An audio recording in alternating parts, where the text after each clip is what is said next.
Hello students, स्वागत है आपका मैट्रिक्स के नए लेक्चर में।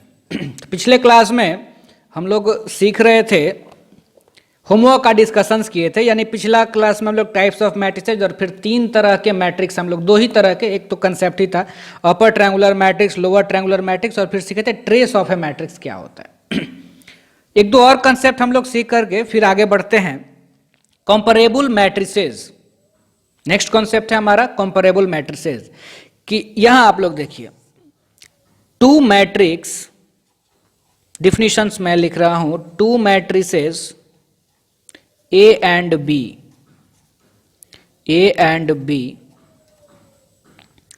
Are, two matrices A and B are said to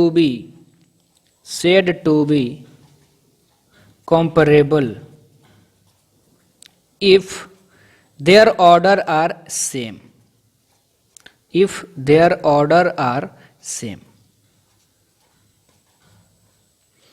तो आप थोड़ा ध्यान दीजिएगा कि दो मैट्रिक्स को कंपैरेबल मैट्रिक्स कहा जाएगा अगर उनका ऑर्डर सेम हो। आपको और कुछ नहीं देखना है, बस आपको ये देखना है कि उन मैट्रिक्स का ऑर्डर सेम है कि नहीं है। अगर ऑर्डर सेम होगा तो फिर उन मैट्रिक्स को कहा जाएगा कंपैरेबल मैट्रिक्स, यानी हम लोग उनको कंपेयर कर सकते हैं। और ऑर्डर कैसे देखते हैं, तो ये तो हम लोग पहले क्लास में सीखे हुए थे कि किसी भी मैट्रिक्स में नंबर ऑफ रोज और फिर by number of columns, number of rose by number of columns को उस मैट्रिक्स का ऑर्डर कहा जाता है। रो कैसे देखते हैं, तो उस मैट्रिक्स में जितने भी हॉरिजॉन्टल लाइंस हो। कॉलम कैसे देखते हैं, तो उस मैट्रिक्स में जितने भी वर्टिकल लाइंस हो। सब कुछ याद होगा आपको। चलिए, जैसे मान लीजिए कि हम एक एग्जाम्पल ले लेते हैं कि let A equal to 1 2 3 4 5 6 and B is equal to A B C D E F। चलिए, आप बताइए कि यहाँ पहले वाले मैट्रिक्स ए का ऑर्डर क्या है, तो हम देखेंगे कि 3 रो है और 2 ही कॉलम है। इसका भी ऑर्डर क्या है, 3/2। तो let A and B be two matrices,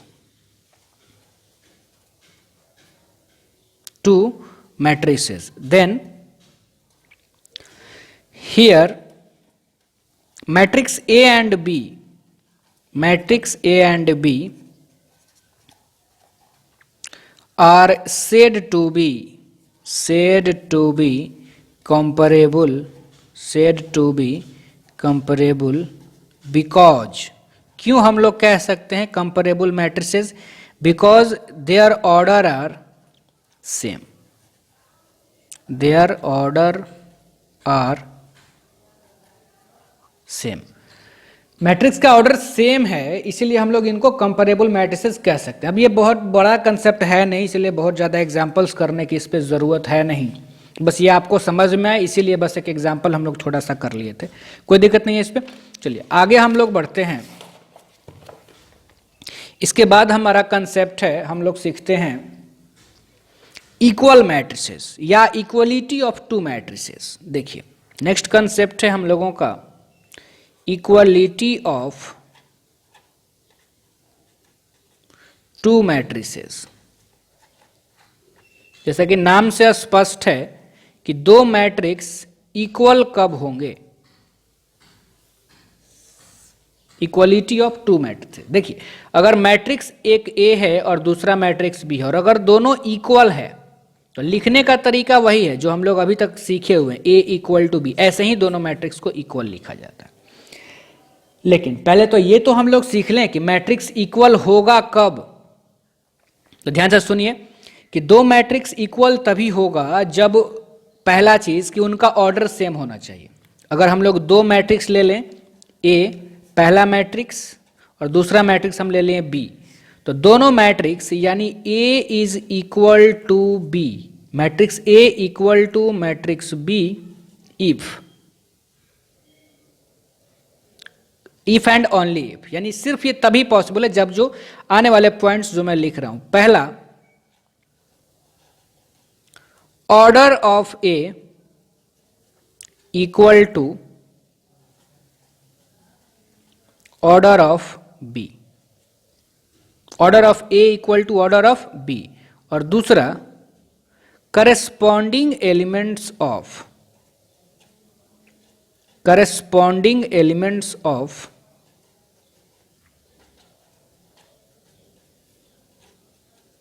A and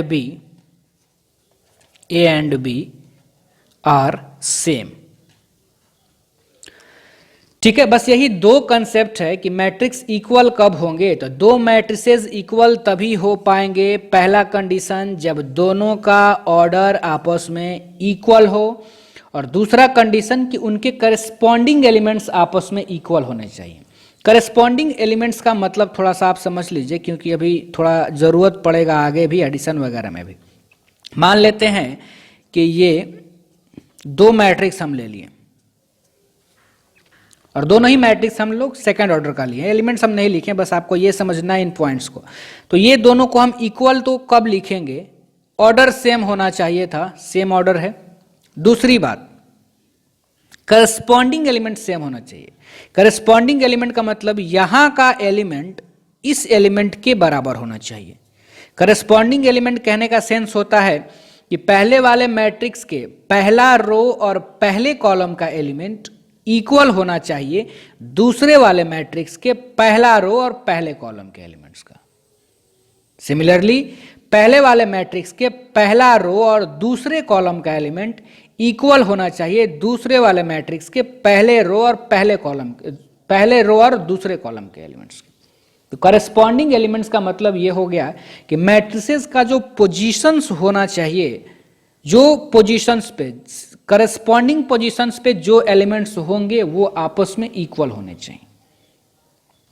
समझ में आ गया होगा। हाँ, इस पर क्वेश्चंस बनते हैं और इस पे क्वेश्चंस पूछे भी जाते हैं, इक्वलिटी ऑफ टू मैट्रिसेस पर। एक छोटा सा एग्जांपल हम लोग लेते हैं कि जैसे मान लीजिए दिया हुआ है find A and B, find A and B, A और बी दो वेरिएबल्स आपको दिया रहेगा। इफ इस तरह से दे दिया a प्लस बी 4,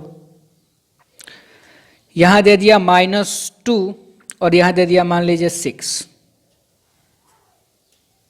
और फिर यहां 8 a माइनस बी -2 6। ये दो मैट्रिक्स इक्वल दिया हुआ है आपको, देखिए, और आपसे वेरिएबल्स ए और बी का वैल्यू पूछा जाए। देखिए, वेरिएबल्स के जगह पे कुछ और नंबर हो सकते हैं, लेकिन जहां पे कांस्टेंट है तो वो उसी के बराबर। जैसे मान लीजिए यहां -2 ना दे करके -3 दिया हुआ रहता, तो हम बोलते हैं ये क्वेश्चन पॉसिबल ही नहीं है, एग्जिस्ट ही नहीं कर पाएगा वो क्वेश्चन, क्योंकि ये एलिमेंट अपने करस्पॉन्डिंग के इक्वल ही नहीं होता। हाँ, चूंकि वेरिएबल है तो वो तो कुछ भी हो सकता है, वो तो मुझे सॉल्व करने पे मालूम चलेगा, तो वो तो पोजीशन से सॉल्व करेंगे तो वैल्यू हम लोगों को मिल जाएगा। लेकिन जहाँ कांस्टेंट है वो सेम ही होना चाहिए, ये नहीं कि यहाँ 6 और यहाँ 8, तो फिर तो कोई फायदा ही नहीं है, मैट्रिसेस इक्वल ही नहीं है, तो हम लोग वैल्यू ही नहीं निकालेंगे। चलिए, तो अगर आप वैल्यू निकालेंगे तो यहाँ हम लिख सकते हैं कि from equality of two matrices, equality of two matrices, क्या लिखेंगे, a प्लस बी किसके इक्वल हो जाएगा, 8 के। बहुत सिंपल सा हम एग्जांपल लिए हैं। और a माइनस बी किसके इक्वल हो जाएगा, 4 के। अब बताइए, बहुत सिंपल सा क्वेश्चन है, दोनों इक्वेशंस को आपको ऐड कर देंगे आप, b कैंसिल हो जाएगा तो आपसे a निकल जाएगा, b कैंसिल होकर के a निकल जाएगा, a का वैल्यू आप पुट करेंगे तो आपको b मिल जाएगा। चलिए, तो आगे इस तरह के ही एग्जाम्पल जब भी आपसे क्वेश्चंस पूछे जाएंगे इक्वलिटी ऑफ मैट्रिसेस में, तो वो इक्वेशंस के फॉर्म में ही होंगे कि दोनों तरफ आपको एक एक मैट्रिक्स दिया हुआ रहेगा और आपको बस करस्पॉन्डिंग एलिमेंट्स को इक्वल करके इक्वेशंस को सॉल्व करना होगा। कई बार जैसे वो लीनियर इक्वेशन होंगे, कई बार आपको ट्रिगोनोमेट्रिक इक्वेशंस मिल सकते हैं, अगर आप हायर लेवल के क्वेश्चंस में जाएंगे तो कई बार आपको क्वाड्रेटिक मिल सकते हैं, यानी किसी भी तरह के इक्वेशंस आपको मिल सकते हैं जिन्हें आपको सॉल्व करना होगा। कोई दिक्कत नहीं है। हाँ, अभी हम लोग सिर्फ कंसेप्ट ही कर रहे हैं, इस पे क्वेश्चंस हम लोग अभी और प्रैक्टिस करेंगे। जैसा कि हम पिछले लेक्चर में बताए हुए थे कि अभी हम लोगों का एक चलेगा प्रॉब्लम प्रैक्टिस सेशन, अलग से चलेगा, जिसमें हम लोग क्वेश्चंस को करेंगे, तो वहां पर और भी ज़्यादा हम लोग क्वेश्चंस करेंगे इस कंसेप्ट पे। तब तक के लिए हम लोग आगे बढ़ते हैं। चलिए तो देखिए, तो इक्वलिटी ऑफ मैट्रिसेस देखने के बाद आगे हम लोग कंसेप्ट सीखते हैं। एक और कंसेप्ट है जिसका बोर्ड लेवल में बहुत कम जगह यूज होता है, लेकिन हम लोग सीख लेते हैं। जरा देखिए, सब मैट्रिक्स। सब मैट्रिक्स सब मैट्रिक्स क्या होता है? तो जैसे एक एग्जांपल हम लोग ले लेते हैं। देखिए, एक मैट्रिक्स हम ले लिए समझने के लिए। जैसा कि हम पहले ही बताएं, ये बहुत ज़्यादा इंपॉर्टेंट नहीं है, लेकिन हम लोग सीख रहे हैं, तो चलिए सीख लेते हैं इसको भी। 5/2 3 2i 4 -7, ये एक मैट्रिक्स हम लोग ले। क्या ऑर्डर है इसका? हाँ, रो है 3, कॉलम है 4, ऑर्डर हो गया 3/4 हो। देखिए, अब हम लोग चाहते हैं सीखना यहां पे कि सब मैट्रिक्स क्या होता है। तो देखिए, सब मैट्रिक्स होता है कि अगर आप किसी भी मैट्रिक्स में से किसी पार्टिकुलर रो और कॉलम को डिलीट करके जो भी मैट्रिक्स आप ऑब्टेंड कर पाएंगे उसको सब मैट्रिक्स कहा जाता है। जैसे हम क्या किए, देखिए यहां पर हम क्या कर रहे हैं कि तीसरे वाले रो और चौथे वाले कॉलम को डिलीट कर दे रहे हैं। क्या क्या? ये रो और ये कॉलम डिलीट कर दिए, तो क्या बचेगा? देखिए, मैट्रिक्स के फॉर्म में क्या बचेगा? 1 2 3 0 7 5/2, ये मैट्रिक्स एक बचेगा। तो ये मैट्रिक्स जो है, इसी को हम लोग कहते हैं कि ये है सब मैट्रिक्स ऑफ मैट्रिक्स ए। यही है हमारा सब मैट्रिक्स ऑफ मैट्रिक्स ए। तो क्या डिफिनीशन हो जाएगा हम लोगों का कि किसी भी मैट्रिक्स में से अगर कुछ रोज और कॉलम को डिलीट करके जो भी मैट्रिक्स हम लोग वहां से ऑब्टेंड कर पाएंगे, उसी मैट्रिक्स को पहले वाले मैट्रिक्स का सब मैट्रिक्स कहा जाएगा। क्लियर है? कोई दिक्कत नहीं होगा। अब आगे हमारा कंसेप्ट है ऑपरेशंस ऑन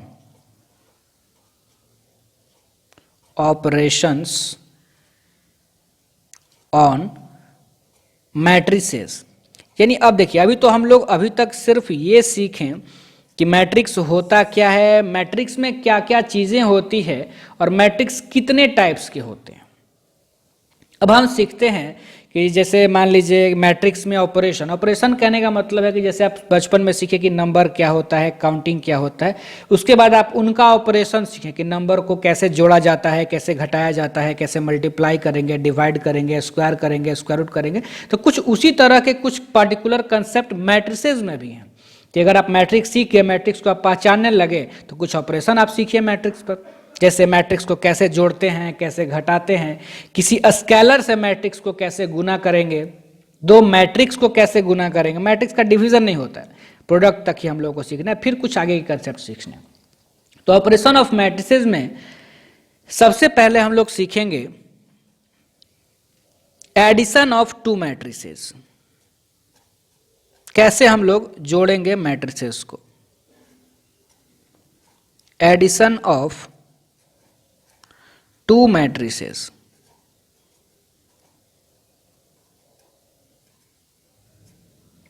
मैट्रिसेस को जोड़ना हम लोग सीख रहे हैं, कैसे जोड़ेंगे।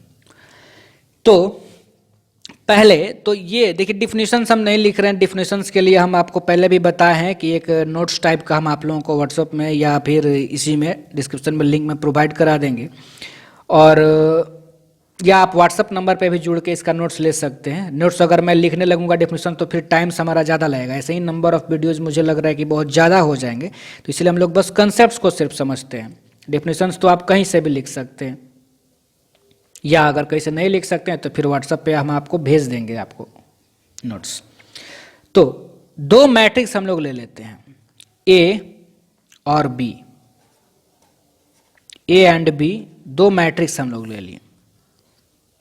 तो इनका जो सम होगा, इन दोनों ही मैट्रिक्स का जो सम होगा, जिसको हम लोग डिनोट करेंगे, ध्यान से आप सीखिएगा, सम को डिनोट कैसे करते हैं, बिल्कुल अलजेब्रा की तरह जो हम लोग पहले करते हैं। डिनोट तो उसी तरह से करेंगे, a प्लस बी, और जो इनका सम आएगा उस पर भी हम लोग बात करेंगे। लेकिन पहले कंडीशन क्या हो कि आप मैट्रिक्स को जोड़ सकते हैं, तो कंडीशन होगा कि आप इन दोनों ही मैट्रिक्स को जोड़ पाएंगे कि तभी आप जोड़ सकते हैं मैट्रिक्स को जब दोनों ही मैट्रिक्स का ऑर्डर इक्वल हो, यानी ऑर्डर ऑफ ए इक्वल हो ऑर्डर ऑफ बी के।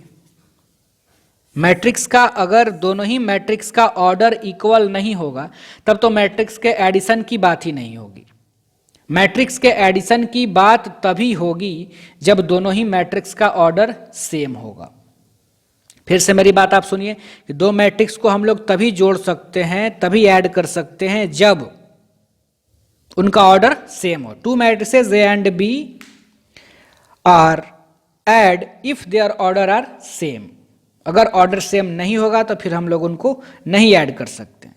और जोड़ेंगे तो उनके सम को डिनोट कैसे करेंगे, तो ये मैं अभी आपको बता चुका हूं कि उसको हम लोग डिनोट करेंगे इसी तरह से, a प्लस बी से। ये तो अभी तक हम लोग सिर्फ ये कंडीशन सीखें कि मैट्रिक्स को हम लोग जोड़ेंगे कब, क्या कंडीशन होगा, ताकि हम उनको ऐड कर सकते हैं। तभी ऐड कर सकते हैं जब उनका ऑर्डर सेम होगा। जो नोटेशंस यूज करेंगे ऐड करते टाइम वो हमारा यही होगा, a प्लस बी। तो ये हो गया हमारा उन मैट्रिसेस का सम को डिनोट करेंगे। हाँ, कब और ऐड करने में करेंगे क्या, तो ऐड करते टाइम करेस्पॉन्डिंग एलिमेंट्स को ऐड किया जाता है। Corresponding elements are added.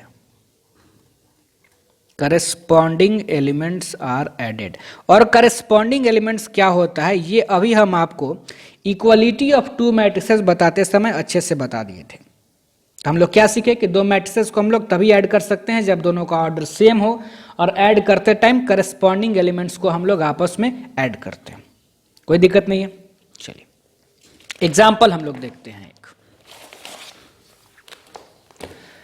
एक एग्जाम्पल हम लोग देखते हैं कि कब हम लोग मैट्रिक्स को ऐड करेंगे या कैसे ऐड करते हैं। एक छोटा ही सा, एक बेसिक सा हम लोग एग्जाम्पल ले लेते हैं।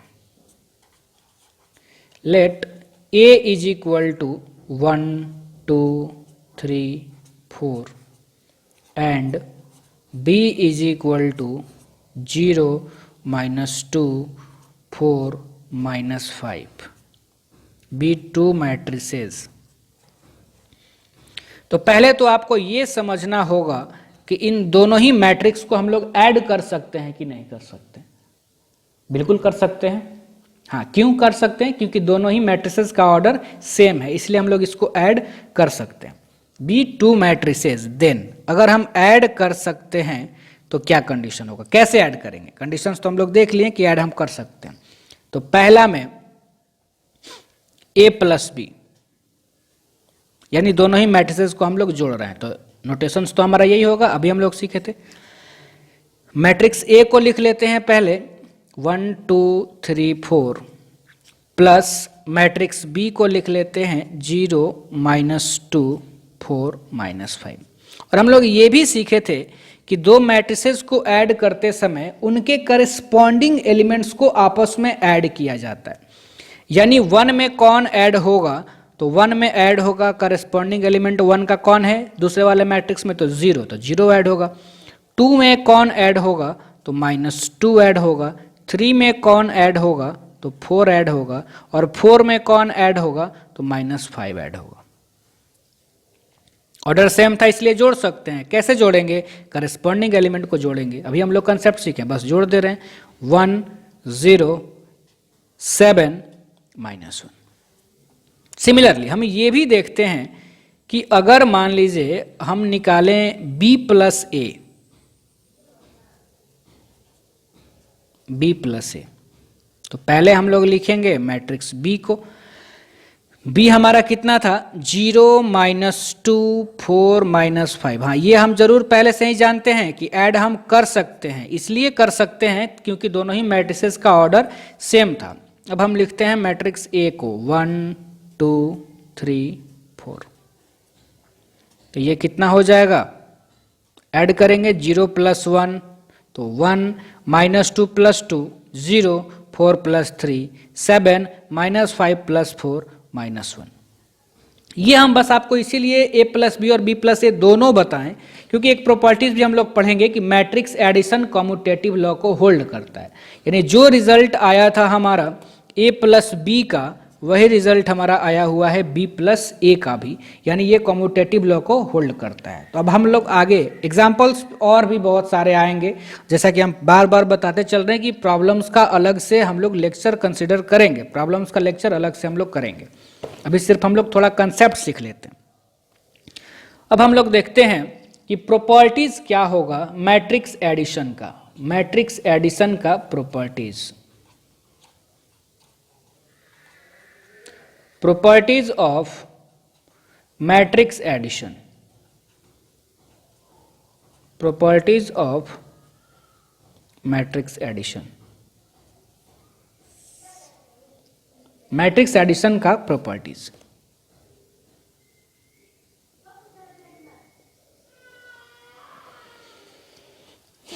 देखिए पहला प्रॉपर्टीज होता है मैट्रिक्स का, matrix addition is, matrix addition is commutative, matrix addition is commutative, matrix addition commutative होता है। That is matrix A plus matrix B, या आप करें बी प्लस ए, दोनों इक्वल होगा। हाँ, यहाँ ए और बी जो मैं कंसीडर कर रहा हूँ वो मैट्रिक्स ही है, सेम ऑर्डर के मैट्रिक्स हैं, आपको ये भी समझना होगा। अगर मैं यहाँ लिख दूं कि ए बी या मान लीजिए सी भी आएगा तो तीनों मैट्रिक्स है और तीनों का ऑर्डर हम क्या ले लिए हैं, same, same order. Property number 2, matrix addition is, matrix addition is associative, matrix addition is associative. That is अगर हम लोग तीन मैट्रिक्स ले लें ए बी और सी, तो हम पहले ए और ए प्लस बी निकाल लें, बाद में ऐड करें सी को, या हम पहले बी प्लस सी निकाल लें और बाद में ऐड करें ए को, रिजल्ट इक्वल होगा। ए प्लस बी प्लस सी इक्वल होगा ए प्लस बी प्लस सी। तो ये सेकंड हमारा प्रॉपर्टीज है मैट्रिक्स एडिशन का। थर्ड प्रॉपर्टीज हम लोग देखते हैं मैट्रिक्स एडिशन का। थर्ड प्रॉपर्टीज होता है existence of, existence of additive identity, additive identity. Additive identity exist करता है। दैट इज मैट्रिक्स ए में आप जोड़िए या किसी भी मैट्रिक्स में जीरो मैट्रिक्स को, या जीरो मैट्रिक्स में मैट्रिक्स ए को, ये हमेशा मैट्रिक्स ए के इक्वल होगा। और आपको ध्यान रखना होगा कि जैसे रियल नंबर्स की हम लोग बात करें, नंबर की बात करें, तो जो जीरो होता है, जीरो को कहा जाता है एडिटिव आइडेंटिटी। सिमिलरली मैट्रिक्स में जीरो मैट्रिक्स को एडिटिव आइडेंटिटी कहा जाता है, क्योंकि ये एक ऐसा मैट्रिक्स है जिसको आप किसी भी मैट्रिक्स में ऐड कर सकते हैं, क्योंकि इसका ऑर्डर आप जानते हैं कि जीरो मैट्रिक्स किसी भी ऑर्डर का हो सकता है। तो इसको हम लोग ऐड भी कर सकते हैं किसी भी मैट्रिक्स में, और वो उसमें कोई फर्क नहीं पहुंचाता है उस मैट्रिक्स में, वो ज्यों का त्यों रह जाएगा। तो हम लोग याद भी यहाँ पर रखेंगे एक पॉइंट को कि zero matrix is called, language ही लिख देते हैं, जीरो मैट्रिक्स इज कॉल्ड, या नल मैट्रिक्स भी आप लिख सकते हैं, zero matrix is called additive identity, additive identity of all matrices. सारे मैट्रिसेस का एडिटिव आइडेंटिटी कहा जाता है जीरो मैट्रिक्स को। क्यों कहा जाता है? क्योंकि इसको आप किसी भी मैट्रिक्स में ऐड करेंगे तो वो उसके मैट्रिक्स में कोई चेंजिंग नहीं आएगा, वो मैट्रिक्स ज्यों का त्यों रह जाएगा। Number 4, existence of, existence of additive inverse, existence of additive inverse. Matrix addition का इनवर्स भी एग्जिस्ट करता है। दैट इज इसका मतलब हो गया ए में अगर आप ऐड करें माइनस ए को या माइनस ए में ए को, ये जीरो मैट्रिक्स के बराबर होगा। यानी कि minus of matrix A is called additive inverse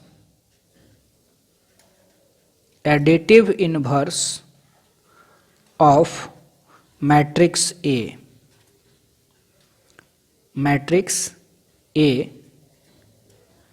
and vice versa. Additive inverse, जैसे आप रियल नंबर में जानते हैं कि अगर 4 है तो उसका एडिटिव इनवर्स होगा -4 है तो उसका एडिटिव इनवर्स होगा 4। सिमिलरली मैट्रिक्स में भी एडिटिव इनवर्स किसी भी मैट्रिक्स का एग्जिस्ट करता है। जैसे ए का होगा एडिटिव इनवर्स कौन सा, -a, या -a का एडिटिव इनवर्स कौन सा होगा, तो a। तो -a को कहा जाएगा एडिटिव इनवर्स a का, और a का एडिटिव इनवर्स -a। चलिए इससे आगे हम लोग नेक्स्ट लेक्चर में करेंगे। नेक्स्ट लेक्चर में हम लोग करेंगे scalar multiplication of A matrix, फिर हम लोग सीखेंगे। अभी एक आध छोटा छोटा एग्जांपल मैं आपको बताते चलूंगा, और फिर हम लोग बाद में प्रॉब्लम्स तो करेंगे, सिर्फ प्रॉब्लम ही करेंगे। कब, जब हम लोग प्रोडक्ट तक इसमें पढ़ लेते हैं पहले, प्रोडक्ट के बाद ट्रांसपोज से पहले हम लोग एक लेक्चर प्रॉब्लम का या 2 लेक्चर जितना में भी हो पाए प्रॉब्लम्स का लेक्चर अलग से करेंगे। ठीक है।